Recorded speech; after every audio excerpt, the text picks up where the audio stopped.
Welcome back to our next video in the Intuitive Body Blueprint. Today we really dive into the first principle of intuitive eating, all right, which is breaking up with the diet mentality, all right, breaking up with diets. This is a key principle, you guys, of intuitive eating that, again, helps us to really lay the foundation for all the goodness to come. We must really take a step back so we can really see with fresh eyes, a fresh lens, fresh perspective, why dieting and having food rules is so harmful. We're going to talk about how it impacts our bodies, our cells. We'll talk about, your weight and biology, and it's all these really key concepts that are so important for you to begin to accept and learn in order to do the deeper work. When we look at doing this work, we must first start with awareness. We talked about mindfulness in our first week, being able to be aware of our thoughts. Well, this is also another form of awareness. We must start with awareness of this more logical way of learning, right? Okay, I'm just learning the truth about my health, the truth about my body, my weight, eating, so that we have this. I like to think of it like armor, because although you are here embarking on this wonderful intuitive eating journey, the truth is our world is still very much entrenched in diet culture. And some of the things that we'll learn today and we'll talk about are going to really confront some of the maybe old beliefs that you've held so long about your health and dieting and food choices and things like that. I come from a very medical family. My father is a physician. All my neighbors, like my pediatrician was a next door neighbor and come over. So I worked in public health. Like I have a very, very, very Western medical upbringing and background. And so I know from my own experience of this work and of diving into what's called the health at every size paradigm and research, and when you first learn it, you're just like, what? You feel like your whole world is like shifting, and it's hard. At first, it's hard to sometimes really grasp these things because we're like, but I've been taught this one thing, like my doctors and like people have told me these things, and it can be hard for us to really wrap our heads around the truth. And so that's what we're going to start doing today is beginning to wrap our heads around the truth. And again, so that when you're out there in the world and a diet culture trigger comes up, the latest diet or whatever, your friend's doing this diet and she's lost weight, it will help you to stay rooted in this work. Okay, so over and over again, I'm going to ask you throughout the course of this journey, whether it's in coaching or a future video, to come back to what you know to be true about our bodies and about dieting. And that's going to help you, again, to choose the new mindset, to choose the new way of being over and over and over again. Okay, so this is absolutely foundational. Again, we are building this armor against diet culture to come home to our bodies. So this is going to be maybe a little bit longer of a video than the ones to come. It's definitely going to be one that is more informational based because, again, this is all about learning the truth about our bodies and weight and so on and so forth. So the coming videos, you guys, will be much more action oriented. They'll be shorter. This one is going to be much more just like information. But it's because we must start with building this awareness around the truth of our bodies so that we can powerfully move forward. All right. So I think first we want to really say, like, what is a diet, right? It's really important to start there. Like, what is a diet? Because, back in the day, like the 90s, the 80s, the early 2000s, actually, quote, diets were all the rage. The Atkins diet, the South Beach diet, Weight Watchers, they were known diets. People would say, oh yeah, I'm on a diet, I'm dieting. And now, today, in today's age, it's not as trendy. And in fact, diet culture, which is, a $70+ billion a year industry, has really learned, now the whole anti-diet thing is trendy. People don't want to be on a diet. And so they call it something else. They call it a lifestyle plan. They call it a cleanse. They call it a detox. They call it a protocol. Whole30. Noom actually says in its ads, it's not a diet. So we want to actually get clear on, okay, well, what is a diet? Okay. And so a diet actually is simply anything that we do with the intentional pursuit of losing weight. A diet is anything that gives us rules around what we should or should not eat. All right, for instance, if it's like, oh, clean foods, or I can't eat carbs, or I can't eat sugar, or I can't eat whatever, or maybe it's how much food you can eat. There are diets that say, oh, put your food into these containers, and this is what you're allowed to eat, and that's it. So quantity of food, or calories counted, or macros counted. A diet is also anything that limits when you can eat, like intermittent fasting is a diet, right? It says these are the windows of time that you can eat in. So anything that has like rules outside of us, right, and limitations of what we can eat, when we can eat, how much we can eat is a diet, plain and simple, okay? Also, anything that says, oh, you're being good or bad based on your food choices is a diet. If I'm like, oh, I shouldn't eat that food, that's a food rule, and therefore that's diet culture and diet mentality. If there is a cheat day, oh, it's my cheat day, oh, I'm treating myself, I shouldn't have this, that's diet mentality. No judgment here. I mean, we all grew up in diet culture. I lived in that way of being for years and years and years of my life. My very last ever diet, I didn't call it diet. It was a healthy living thing I told myself, even though it very much was not. But we do these things from a place of love. Like we want to be healthy, right? We want to feel good. We want to belong and be loved and all these things. And so compassion for ourselves and everyone else who is still in diet culture. So much love and compassion. But we just need to kind of call it out so we can just, call a spade, right? And so any sort of rules, if there is intentional weight loss, I'll describe or I'll explain why I'm saying intentional weight loss in a moment here, is a diet, all right? I even see intuitive eating be co-opted by diet culture.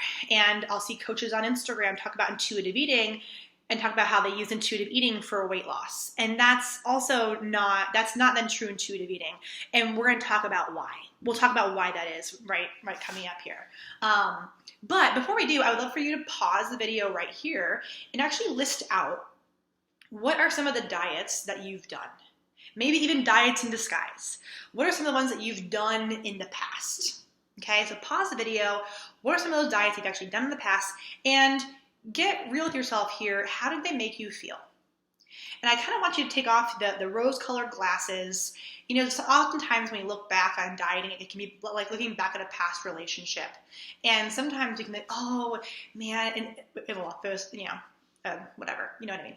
We can look back at a past relationship like, oh, it was so great. He or she was so good to me, blah, blah, blah. I'm so upset that we broke up. But it's like, let's take a solid look at that relationship, right? Like, was it all good? Probably not if it ended, right? And so how did it actually make you feel? So really get clear on like, what are some of my past diets and how do those diets make me feel?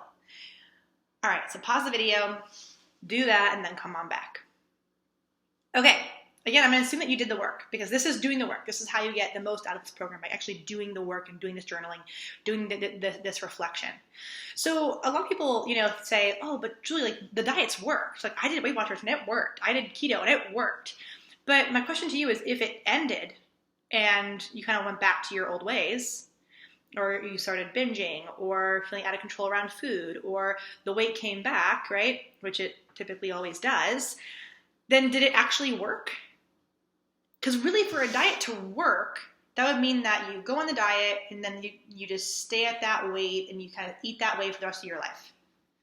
And actually the studies show us that no diet is long-term sustainable. There's not a single medical study to show us that any diet is actually long-term sustainable. So we'll start there. So probably, right, you're looking at back these past dieting attempts and you're like, yeah, no, like eventually I fell off of it.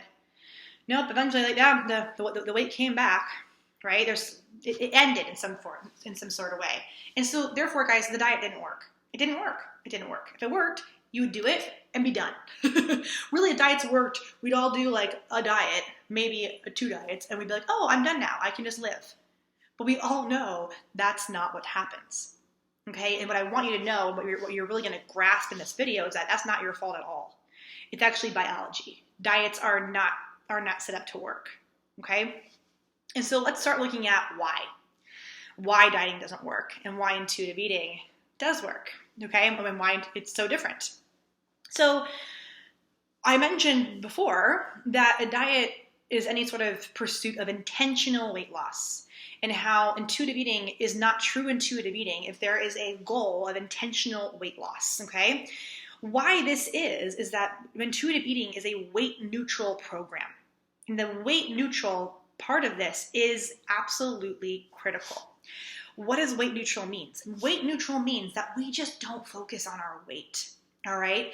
It also means that if we end up seeing weight gain or weight loss, or we maintain our weight and just kind of stay where we are, one is not better than the other. We don't celebrate weight loss and condemn weight gain. We don't celebrate weight gain and condemn weight loss. We don't celebrate or condemn just staying in your body size. Okay, so that's really, really, really important. Now I'm going to take you through research that shows us why this happens, why this is important. But really, what I want you guys to know is that through this process, depending on your own unique experience, your own unique body, your own history of dieting, and so on and so forth, you could lose weight through intuitive eating. But it's not intentional. It's just like a side effect. And it's just neutral. We don't celebrate weight loss because we don't hold the belief and value, and more on this in coming weeks, we don't hold the belief and value that smaller bodies are better than larger bodies, okay? We'll totally celebrate you connecting to your body and listening to your body and feeling good in your body. And yes, we'll celebrate all of those things, but our body size it's just our body size. It just has no bearing on our worth, on our health, on anything like that. So yeah, you might lose weight. If you have been, for instance, like binging and things like that, then yeah, like maybe that will be a side effect for you. It's just a side effect. It's just neutral, okay? Or maybe you'll gain weight. And that might happen because maybe you just came off a really restrictive diet where you've been not eating enough. And once you actually start eating enough calories, right, to actually fuel your body appropriately, then you gain weight and to actually get up to the weight that your body naturally wants to be at. Okay, that's what happened to me because I had been chronically dieting, restricting my calorie intake, and over-exercising for like 10 years of my life, give or take. And so when I began this process of healing my relationship with food, that came with a very natural program, and kind of a slower but natural weight gain as my body restored to my body's health. I wasn't supposed to be as thin as I was. That came from chronically underfeeding myself and basically being in starvation mode, right? That's not healthy. That was not my body's healthy place. And so I naturally gained weight, and now I feel like I'm likely at my set point, which is what we'll talk about also coming on up. And maybe you guys, your body weight won't really change. Maybe you're already at your set point weight. That could very well be. And so we just trust that whatever happens to our bodies, our body sizes, as we embark on a journey like this, it's just meant to be plain and simple. All right, it's just meant to be plain and simple. And the way that I love to think about this and frame this is that when we think about our health and well-being and our body size, it makes sense, right? That as we do this journey, which is a journey of learning how to connect to our body, listen to our body, respect our body, appreciate our bodies, care for and love our bodies. It makes sense that as we do that, that we will become healthier versions of ourselves mentally, physically, emotionally, in whatever forms that take, right? And the research supports this as well. The research, over 100 studies support that this happens. And I've seen it in so many clients that have celebrated their health improving. I had a client in this program celebrate. She's like, guys, I'm so excited. I had like my health screening at work and my numbers were all drastically improved. Things like cholesterol, blood pressure, things like that had all drastically improved from last year. And last year, she's like, last year when I did it, all my numbers were abysmal, and I had been in the thick of dieting. And this year, she had been in this program for probably like 5 or 6 months, had been intuitive eating, and all of her numbers improved. Her weight didn't change, but her health really improved. And that's just a real life example of this work. So we trust that, like, as we're connecting to our bodies and taking care of our bodies really better than we ever have before, that whatever happens to our body size along the way is just probably meant to be. It's just like, okay, I was meant to be in a larger body. Me, I was meant to be in a larger body. I am healthier than I've ever been in the past when I was in a much smaller body. And so, and we'll help you along the way to be able to really trust that and grasp that. There's a lot of good body image work to do there. And we'll do some of that here. I go much deeper into body image work in my homecoming program. But we will do some body image work, of course, in this group. I'm happy to support you through this also in our coaching calls. Okay, so weight neutral just means that, all right, whatever happens to our body weight is just meant to happen. And that's, our body weight really has no real bearing on our health, okay? That's just what really a lot of research shows us, and I'll explain to you more of that. And so, it's also really important that we acknowledge, I want to acknowledge right here, right now. You might be like, oh my God, I might gain weight. Like, shit. Or you might be like, oh my God, I might stay the same. Shit, right? And that is so normal. And I want to just give you all the love, all the compassion in the world. The truth is that most of us probably have a desire to be smaller. And that is not our fault. That is diet culture. That's diet culture's impact on us, because we have grown up in a world that praises smaller bodies, that gives more access to smaller bodies, more respect to smaller bodies. That's a very real thing. All right, weight stigma is shown to be actually much worse for our health than the food we put in our bodies. And weight stigma is experiencing any sort of judgment, right, around our body size. We can experience that at the doctor when they just tell us to lose weight instead of actually looking at us as a patient. We can experience it, airplane seats not being big enough, people, whatever, trolls on the internet. Weight stigma comes in a whole lot of ways. And so, of course, we desire to be smaller because, our current world is built for smaller bodies. All right. And so I just want you guys to, feel like I don't ever want to gaslight. Like you shouldn't feel like you should be smaller. I mean, we grew up in a world that literally has ingrained in us since we were little kids that we should be thin. We all should be thin. And so if you have that desire, I just want to tell you so much compassion for you, right? And love. I had that desire myself. Of course I did.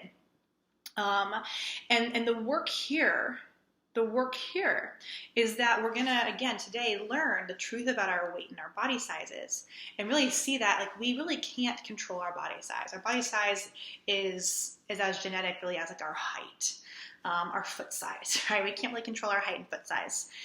And so our body weight is the same. And so it's okay if you have the desire to lose weight, right? Of course you do. Of course, because of the culture we live in. If you don't, awesome, that's great. But if you do have the desire, yeah, it's okay. Of course, that's there. But what we're going to work towards is that we're able to just put that in the back burner and do this deeper work and do the healing work and do the body image work that'll help you to be able to just navigate that. And so that desire becomes less and less and less and less until maybe it's gone all the way, or maybe it's just so much less that it's not a big deal. And when those thoughts come up, you can easily just navigate around them. Even me, so many years into my journey, I'll have some hard body image days. That's normal. We're human beings that live in a world that is really hard when it comes to body image. And so what it is when those voices come, I'm just easily able to be no, that's not true. Nope, I don't need that. Nope, nope. And I have the tools I need to make that just be a little blip and it goes away, rather than have it being all consuming, which I know it can really feel like for so many of us. And so I just want to kind of put that there for you guys. So let's do a little pause, check in. Maybe right here you pause the video and just start to journal on what's coming up for you. I would love for you even to journal right here, pause the video and journal. If you think about your desire, if you have the desire to be a smaller body, get curious about why. What is it that you really are desiring? All right, and we'll do more of this together. But you can start right now. What is it that you're really desiring, that you think or that you've been told that the smaller body will give to you? And again, there is the truth of thin privilege, right? That this world is easier in many ways for smaller bodies. We acknowledge that. The way I see this work is we work to empower ourselves as best we can to live our best, biggest, healthiest, wonderful lives. while also working to change the system so that we work towards a more just system, so that all bodies are supported, so that weight stigma is a thing of the past, so that the world fits all bodies. But right now, that's not how the world is. And so what can we do to empower ourselves in the meantime? It's definitely a two-folded approach for sure. Okay, so just check in with yourself, do some journaling here, what's coming up for you. Pause the video, and then you can come back. Okay, so now we're going to go into to do more of the research about like why dieting hurts us, like how harmful it really is. And so take notes or like, whatever comes up for you, oh my God, like pause it. Feel free to take your time and really, really digest this, okay? So this is just going to be an overview. If you want more information on this, I highly recommend the book Anti-Diet by Christy Harrison. Also Body Respect by Lindo Bacon and Lucy Aframore. Intuitive Eating book, of course, has more on this as well. There's a 4th edition that's out. So there's really great resources for you there. Also include here in this module a really great article that details more of this for you, okay? So in this video, we're just going to kind of do an overview, all right? But let's just start here, all right, that the research is out there, and there's a difference between good and bad research, right? There's plenty of research that you can find that supports diet culture, but they're all going to be short-term studies. They're all going to include lots of confounds, meaning things that totally pollute the research and make it invalid, and a lot of them are paid for by the diet industry. So of course their results are skewed to please the diet industry. So those things are really important to keep in mind. Also, a lot of diet studies don't show the negative, the other like side effects that happen. So they only show the good things. So again, good versus bad research. All right. So the good research, the peer-reviewed research that is very comprehensive, that's long-term, that includes a very diverse population that's studied, right? That kind of really good, solid research is out there. That's very strong. That shows us how harmful diets are, right? Meaning, and so when we look at it, we want to kind of step back, and when we look at it like this, everything kind of makes sense, all right? So we just kind of look at what happens to our bodies when we go on a diet, okay? And so really, when we start going on a diet, and let me just say this right here, that the studies show us that dieting is actually a consistent predictor of future weight gain. I'm going to say that again. The research shows us that dieting is actually a consistent predictor of future weight gain. All right, and that the research that proves this is as strong as the research that shows that smoking causes lung cancer. It's like just not even up for debate. It's just the truth. And we'll see why. And here's why. So when we go on a diet, what happens to our bodies? Well, our brains are smart. Our bodies are really smart. And so our brain senses, oh my gosh, I'm in danger because I'm not getting enough calories. And we need calories to survive. Guys, most diets prescribe like that 1,200 calorie number, which is like literally the amount of calories a toddler needs. And we're grown-ass women. We need a lot more than 1,200 calories. A lot more. Right? So our brain senses, I'm in danger. I'm not getting enough fuel. We need food to literally survive. And so our bodies are smart. They crank up our cravings. So if you ever notice, oh my God, I go on a diet, all of a sudden I'm craving all this food, all this bread, all this whatever. That is your body having a really healthy, normal response. Okay, like if we end up binging after a period of restriction, that is not us having a lack of willpower or not being good enough, not being disciplined. That's our body's natural response to starvation. It's like if we're underwater holding our breath. We come up for air and we gasp. Same thing's happening here. A binge is a gasp for air because we were not getting enough food. So maybe, on a diet, we'll have the willpower for a little bit. We'll power through those cravings. And then when we do, our body really is like, well, shit, I'm now in a total sense of starvation and famine here. Like I'm not getting enough food. And so then our bodies do all these really smart things to help us. And so, for instance, it increases our fat stores because the body's like, well, I better hold on to the food that I am getting right now. And it slows down our metabolism because our bodies are like, well, I better make the most of the food I'm getting. So I better really slowly metabolize it. And our digestion also is interrupted because our body's under so much stress. And so when we're in a stress mode, like if a bear is chasing us, our bodies are smart and they're like, well, you don't have the energy to digest food right now and be hungry. So I better kind of like turn off some of those signals so that you can just like run from the bear. And so our digestion, again, whenever we're stressed, it gets, faulty because of that. And so what's really happening here, if we're to look at some of the scientific terms, is that the research shows us that dieting actually triggers what's called a reduction in leptin. All right. And what happens when we have a reduction in leptin, this increases our appetite and decreases metabolism. All right. Increases appetite, decreases metabolism. That makes sense, right? If we're in starvation, it makes sense that our body's like, hey, please feed me. Like, you need food to survive. Alert, alert, alert. And slows down our metabolism so that, again, it makes the most of our food. And that chronic dieting, so every time we diet, we have chronically less leptin released. We have more of an appetite, and our metabolism slows down even more. So it makes sense why research shows us that dieting causes future weight gain, because this is what happens after the diet, right? Oh, okay. And if we really do stick to diets, we'll experience things like hair loss, fatigue, dry skin. Our hunger and fullness cues diminish because we're just keep ignoring them. There's more stress. And we're more vulnerable to the impacts of stress. And you guys, we all know how harmful stress is to the human body. It's really not the food we're eating. It's the amount of stress we have around the food. We also see in the research that reducing calories causes an increase in inflammation. And that repeated cycles of weight loss followed by regain results in even more inflammation. And what's a risk factor for most diseases that are blamed on weight? Inflammation. So again, it's not actually the weight itself that's causing health problems. It's the stress of dieting. It's the stress of restriction. It's the stress of weight loss and then regain. That's what's causing so much stress, along with weight stigma. That's what's causing so much of our health issues. Crazy, right? So like dieting is actually the problem, not the solution. Oh, yeah. And of course, guys, if we actually do stick to a diet, it turns into an eating disorder. Whether bulimia, anorexia, orthorexia. Orthorexia is when we become so obsessed with healthy eating that it totally runs our life. And we say no to social engagements. We don't see friends, right? We are super stressed around food. We don't go out to eat. It's like it's all consuming. It's not healthy. It's very, very, very stressful.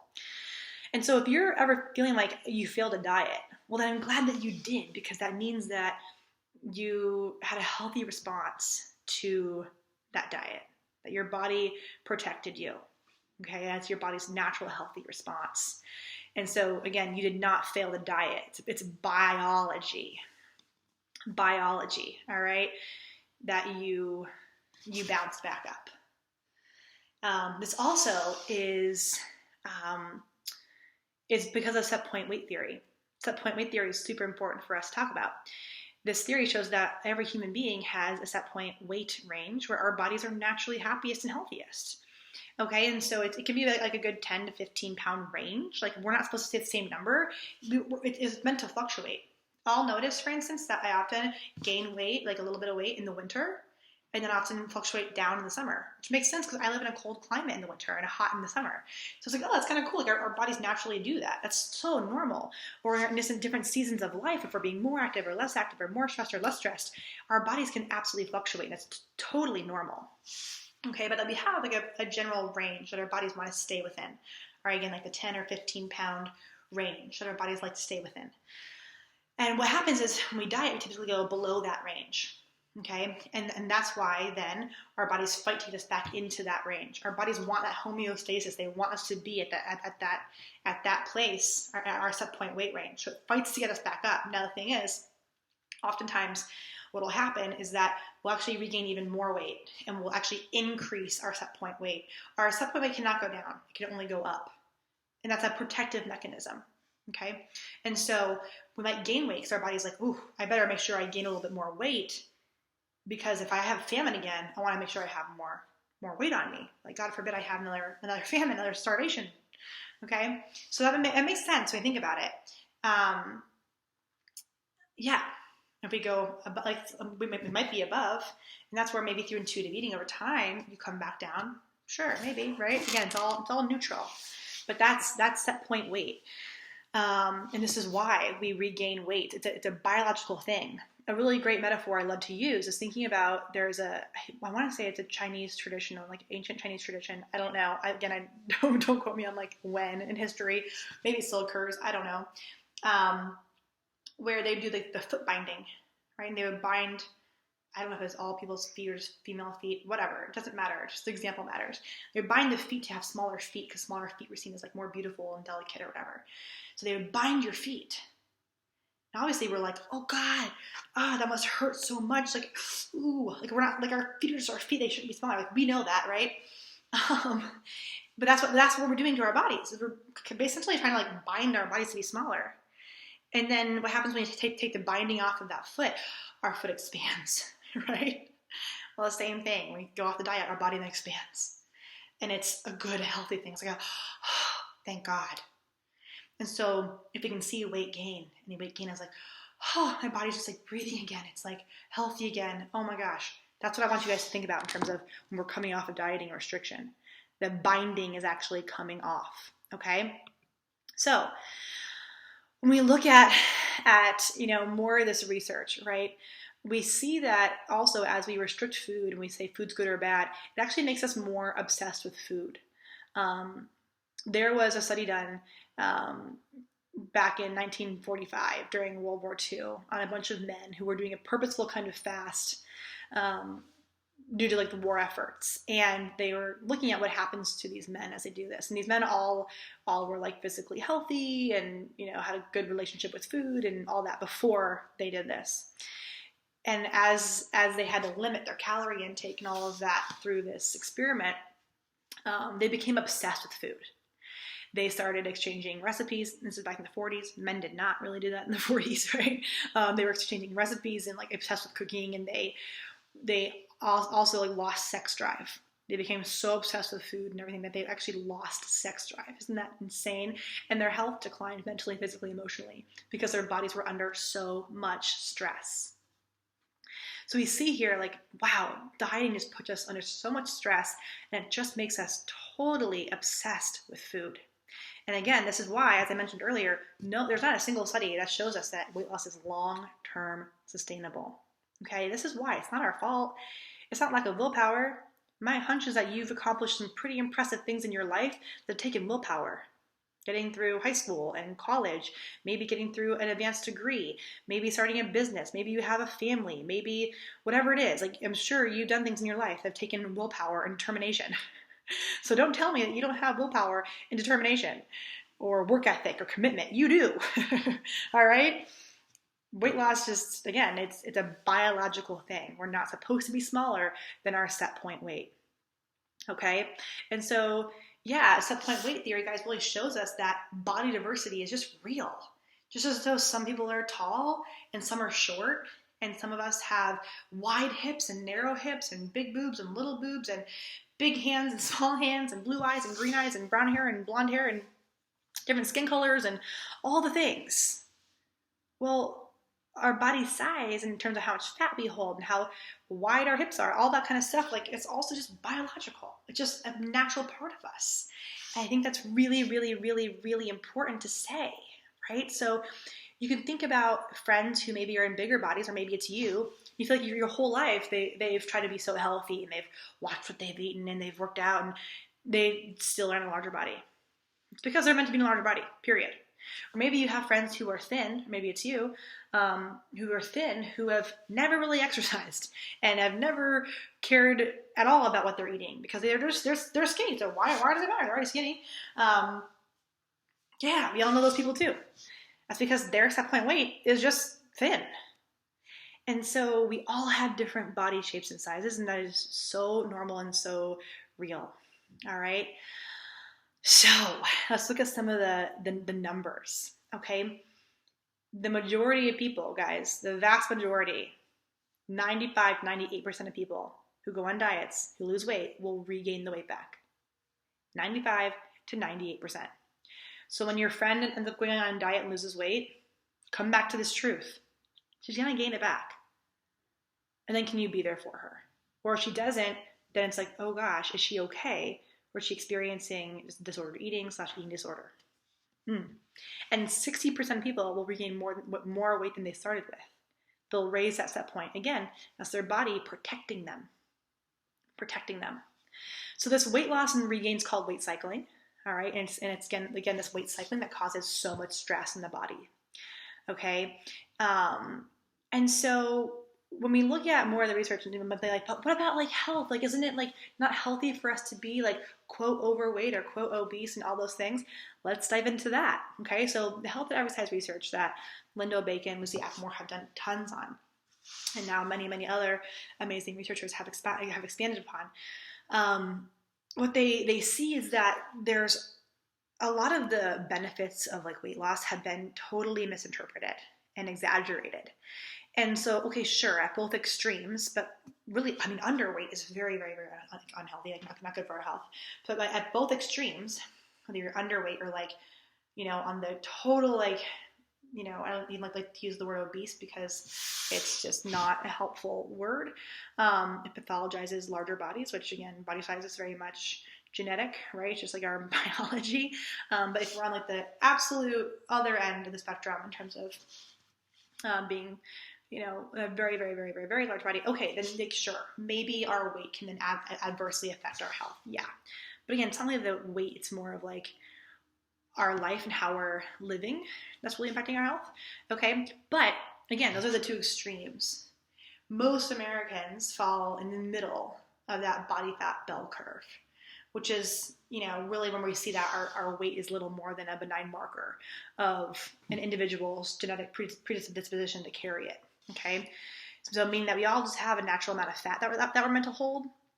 And that really, like, having fat is not the death sentence that our culture wants us to think that it is. Okay.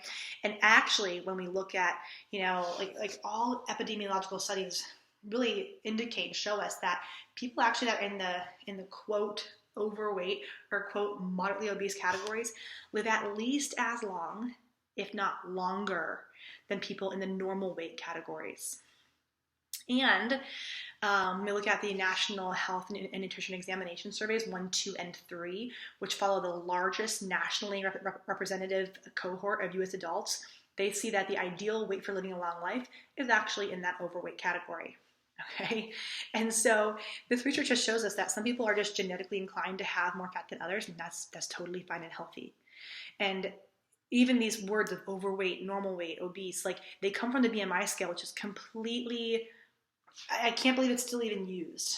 It was actually formed by an astronomer, was never meant to be used in the medical settings. And when they looked at why the numbers were picked to classify people as quote normal weight and quote overweight and all of that, they were heavily influenced by the two pharmaceutical companies who had the only weight loss drugs on the market. Take that in. So they essentially wanted us to believe that like our weight was unhealthy, so we would buy all their products to lose the weight. Yeah. BMI is bullshit. It's also based on a white European male. So BMI is also inherently racist and sexist because it's not based on a female body either. Boom, right? So BMI and these labels of normal weight, overweight, obese, they're all absolute crap, you guys. All absolute crap. So let's take a deep breath. Again, I know this is a lot. It's a lot. Feel free to split this video up into a couple days if you want to.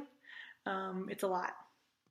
But really what the research is showing us is that our weight doesn't really matter, but what does matter in terms of our health is how we take care of ourselves. The relationship between activity, being active, and longevity is very well established in research. But there's not a significant relationship between weight and longevity. So weight doesn't really matter in terms of your lifespan, but activity level, that can actually improve our lifespan, which is cool. Of course, though, a lot of our health is completely out of our hands. And it's important for us to also remember that, okay? And to remember that stress from yo-yo dieting and from weight cycling which is independent from our body weight, is associated with the higher risk for things like diabetes, hypertension, cardiovascular disease. So weight alone does not cause these diseases. It's the stress from weight cycling and weight stigma that does. So the really cool thing, guys, is that the research really shows us that intuitive eating drastically improves health. Again, regardless of whatever happens to our weight. So let's look at a study that Linda Bacon did at the University of California, Davis. She had 70 non-smoking Caucasian women between the ages of 30 and 45 who are at least a size 16. And she split them into two different groups. Okay, so one group was the dieting group. And they did things that normal dieting would do. They restricted fat and calorie intake, monitored their weight. They had a food journal. They weighed themselves weekly, had exercise. The other was like the Health at Every Size group. And they read that book, Health at Every Size, in its draft form, which includes intuitive eating as a part of it. They focused on enhancing body acceptance and self-acceptance, living a full life regardless of their weight. They worked on disconnecting feelings of self-worth from their weight, nutrition information, activity, lifestyle choices. And what were the results? The dieting group showed initial weight loss, only to regain it and return to their original size by the end of the year. Their blood pressure worsened, the bad cholesterol, LDL, worsened. Their activity level and depression either stayed the same or worsened. And their self-esteem plummeted. Also, half of the dieters dropped out compared to 8% in the other group, showing again that people don't stick to diets. So what happened in the other group, the Health at Every Size group, the intuitive eating group? Well, glad you asked. They actually overcame their struggles with food, became intuitive eaters, improved body image and self-esteem, showed significant declines in bad cholesterol, significant declines in blood pressure, almost quadrupled the amount of energy they spent being active, and reported feeling more alive and vital in their bodies. That's incredible, right? That is freaking incredible. So, again, I have dumped a lot on you in this video. This is the longest video that we will have in this entire program. I just hope that you can take the time that you need to really digest it, to really take it in, to share your ahas, your insights, your breakthroughs in the group with us, to journal, to ask questions. Truly, it's amazing what happens with all of this when we really begin to take all of this in. So what I would love for you to do with all this in mind is begin to write a new definition of what health means to you. All right? We often fear that when we give up rules and dieting that we're giving up our health. And so I want you right here to journal. What's a new definition of health that more aptly describes what health actually is? What health really means to you? And this might change over the course of the program, but let's start somewhere. What does health actually mean to you? Pause the video and journal that. Okay, so I hope you did that, because I'm going to give you mine, and I don't want mine to spoil or to give anything away. My definition of health is, how can I best show up in my life? What are things I can do that helps me best show up in my life? I want to be present. I want to get the most out of my life. If I am never moving my body and never thinking about what foods feel good to me, and just never caring about stress or mental health or anything, just well, that's going to take me away from my life, because I won't be able to physically, mentally, emotionally show up for my life, right? But on the other end, if I'm totally obsessed with eating a certain way and super rigid with exercise and all of that, then that also takes me away from life, because I'm so obsessed with, quote, health, that I'm not actually being able to be present for my life. And so for me, it's right in the middle, right? What can I do just to live my life as best as I can? And it's never about being perfect.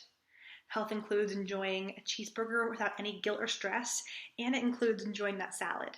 It includes moving my body in ways that I love, and it includes rest. It includes mental health, it includes emotional health, it includes relational health, financial health, it includes all these different areas of health, spiritual health, whatever that is for you. And so that's what I think of when I think about health. It's, what are the things I can do to help take care of myself in just the best way that I can? So that's a really helpful exercise to look at. Okay, how can I redefine health for me?